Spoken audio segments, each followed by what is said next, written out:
Hi everyone, Petrik here. So for today's video, this will be about, I think this is the first time I'm posting a video about this. So this is about my top 10 sci-fi books of all time as of 2024. So it seems after I posted a video about the best books that I read in the year, in this year, 2024, and also last year, because Sun Eater actually became one of the best books that I read in the year 2023 and also 2024.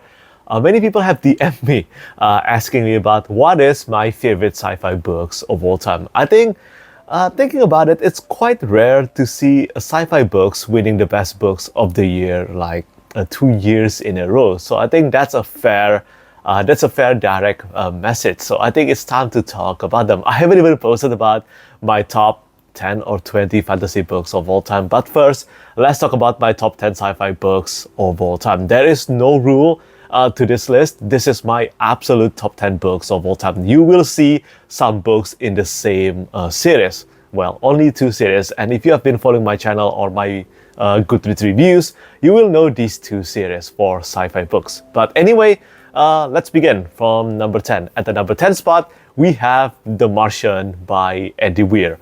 Yeah, The Martian. It is probably one of the most popular sci-fi books right now.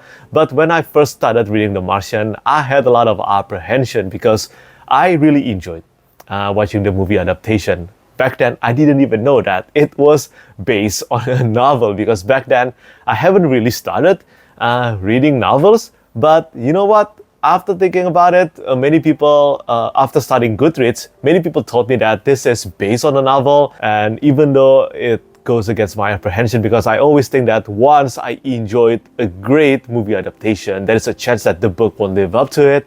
That was not the case with The Martian. It is fun, it is entertaining, it is hilarious, and even though I knew where the story was going to end, it is still an absolutely entertaining reading experience. I think Andy Weir did such a great job with his debut novel. It is quite insane to think that this was his debut novel. And if you haven't read The Martian, if you have watched the movie and you haven't read the novel yet, please make sure to do it. Believe me, it is just that fun. It is just that entertaining. And I can only recommend this with the highest of recommendation. It is that good. So this is at the number 10 spot. And then at the number 9 spot, we have The Vanished Birds by Simon Jimenez. So for this one, I think I have heard some people said that, I don't know whether people have actually said this, but based on my own experience, when I read the prologue, it immediately reminded me of reading Ken Liu's novel and Ken Liu's writing. At least the prologue. It is amazing. Seriously, I think if you have read Ken Liu's books, you know just how good Ken Liu is at writing short stories or also long novels. And you can definitely get a glimpse of the quality in the prologue here. The quality of the goodness in Ken Liu's short novels, in short stories, in The Vanished Birds prologue. It is amazing. But even going beyond that, I still think that the rest of the book, the characterizations, the unconventional structure, everything was incredible. Even the ending itself, it was so satisfying. And if Simon Jimenez is actually watching this, please do not write a sequel to The Vanished Birds. It ended exactly at the right place. And yeah, I love everything about The Vanished Birds, even though, well, not truly everything. There was a bit of a downgrade, just a little bit in the middle part of The Vanished Birds. But at the end of the day, I still think that overall this is an incredible sci-fi and space opera novel with a theme of found family as well. This is pretty much what I wanted from reading Becky Chambers' novels. But with Becky Chambers' novels, there was no stakes at all. And in this one, there were definitely some high stakes. And I really enjoyed reading The Vanished Birds by Simon Jimenez. I still haven't read The Spirit Cuts Through Water yet. Somehow, even though I already said that I wanted to read The Spirit Cuts Through Water last month and this month, and still I haven't got around to reading it yet. Hopefully I can get this done soon, because I heard from some people that if I click with The Spirit Cuts Through Water, it's even better than The Vanished Birds, which sounds insane to me. So with that in mind, let's move on to the number 8 spot. At the number 8 spot, we have Recursion by Blake Crouch. I think this is actually quite an underrated novel. I did not expect the overall ratings on Goodreads for Recursion is about this number, because personally, I think this is the best standalone sci-fi novel that I have ever read. I have always enjoyed reading Blake Crouch novels. I think he has this fast-paced and engaging sci-fi narrative that I really enjoyed reading, especially when I'm in a bit of let's say like a reading slump or a genre slump. I think Blake Crouch novel is the right novels to read during that time. But even then, I think whether it's dark matter or recursion, Blake Crouch make difficult sci-fi theory more accessible and more engaging. And because of that, it results in great narrative. Not only that, it also makes great adaptation, because I have watched Dark Matter TV show adaptation and it works amazing as well. It is a very faithful adaptation to the novel. If you haven't watched that, I highly recommend it. But if you just want to stick with the novel, you can choose that too. And I look forward to the day when Recursion get a TV show adaptation on the quality of Dark Matter as well. So that's at the number 8 spot. At the number 7 spot, we have Heroes Die by Matthew Woodring Stover. I think technically this is a science fantasy novel, but you know what? It is an amazing novel. For many years, I have pretty much, well, distanced myself from trying Heroes Die because of the absolutely hideous cover art.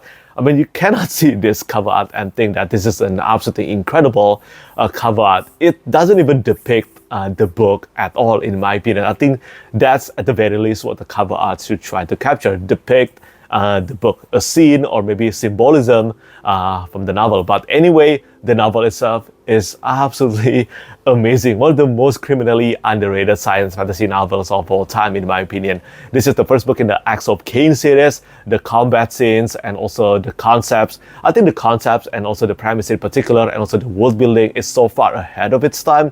This was published like decades ago, and it feels like a book that is published like right now, or maybe just recently. It is amazing, and I can certainly recommend this to you, to many of you who want to read a science fantasy novel with great characterizations, intricate world building, and also incredible battle scenes. The battle scenes in this one, Matthew Woodring Stover has mentioned at the acknowledgement that he has studied martial arts, and I think it reflected in the battle scenes as well. And at the number 6 spot, we have Hyperion by Dan Simmons. I'm not gonna lie, the first time I read Hyperion by Dan Simmons, I think I gave it a 4.5 stars. I haven't even upgraded my rating on Goodreads. I think I really need to change that. But the more I think about it, I think the entire novel, even though 2 of the stories did not click me as much as the other 4, I think the overall tone and also the overall overarching narrative is just so much more important than just the 2 titles that did not click with me. They're still good, but they did not click with me as much as the other 4 titles. This has been hailed as one of the greatest sci-fi novels of all time, and I can only agree with everyone on that. And I'm about to do a reread of Hyperion by Dan Simmons, and I think on my reread with lesser expectations, because back when I tried reading Hyperions, I had a lot of high expectations. Well, understandably, because so many people told me that this is one of the greatest sci-fi novels of all time, and they were right. But this time, I think I can do a reread of the novel by fully appreciating without thinking of all those praises. So yeah, I look forward to doing a second read of Hyperion. But if you haven't read this one yet, this is a classic, a highly praised classic for many good reasons. And now, we are entering the top 5 spot. At the number 5 spot, we have Dark Forest by Cixin Liu, translated by Joel Martinson. This is the second book in the Remembrance of Earth's Past trilogy, or the 3-Body Problem trilogy. Now, for the 3-Body Problem, the first book, by the way, this trilogy is a hard sci-fi trilogy. There are a lot of hard sci-fi theories in this entire trilogy, and in that end, it pretty much went above my calculation and also my thinking. It was some insane stuff in that sense. But in Dark Forest, it's a different matter. It's still insane and it's still high concepts, but it's so much better than the 3-Body Problem, and the characterizations that were a bit missing in the 3-Body Problem, I think these were more apparent in the Dark Forest. And the Dark Forest contained one of the greatest sci-fi scenes of all time, the teardrop. If you have read The Dark Forest, you will know what I'm talking about, the teardrop or the droplet scene. I think that part was just mind-blowing. I read that part and seriously, my jaw was open. It was just that insane in my opinion. I did not expect things would go that crazy. But there are so much more to Dark Forest beyond that scene. It is just overall a great science fiction and also space opera novel, and that's why it's in my top 5 spot. Now, at the top 4 for the best sci-fi novels, I won't lie, they are all at my number 1 spot. I cannot choose between these 4. So make sure to remember, this is not me picking one out of these 4. They are all in the same number 1 spot. So I will just choose the first 2 immediately because they are part of the same series. And these are Morning Star and also Lightbringer by Chris Brown. This is the 3rd and the 6th novel in the Red Rising saga. So back when I first read Morning Star, I think this was in 2017. I love Morning Star, but I did not love it as much as Golden Sun. But after I did a reread in preparation for the release of Lightbringer, it was an entirely different story and different experience. Somehow, I think it has been 6 years since my first time reading Morning Star, and I as a person has changed as well. And I think my experience because of that, my experience of reading Morning Star definitely is influenced too. And because of that, Morning Star, I think, is the best part of the first trilogy in the Red Rising saga. Red Rising was originally a trilogy, but it has been expanded into a 7-book series. And yeah, Morning Star on reread is just absolutely incredible, and I consider it a masterpiece in science fiction. The space opera battle, the drama, the characterizations, everything was just spot on. The themes of camaraderie, family, and brotherhood. Seriously, everything was so good. And Lightbringer, the 6th and the penultimate installment in the Red Rising saga, it's pretty much like a return to form to the best part of the first trilogy.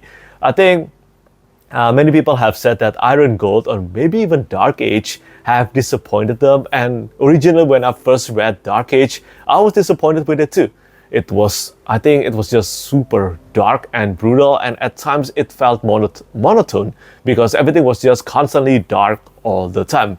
That was my first read, and on my second read, everything kind of changed. And I think because of that, Lightbringer was the light and also the balance in overall tone and themes that the original trilogy has, and it is reflected once again in the second series, in the second tetralogy in the Red Rising saga. I love Lightbringer. I think it is an absolutely incredible book, and the ending of this one, there's so much to praise about Lightbringer. I have posted a full spoiler review of this book, but seriously, this one definitely makes me cannot wait to read Red God, the final book in the Red Rising saga.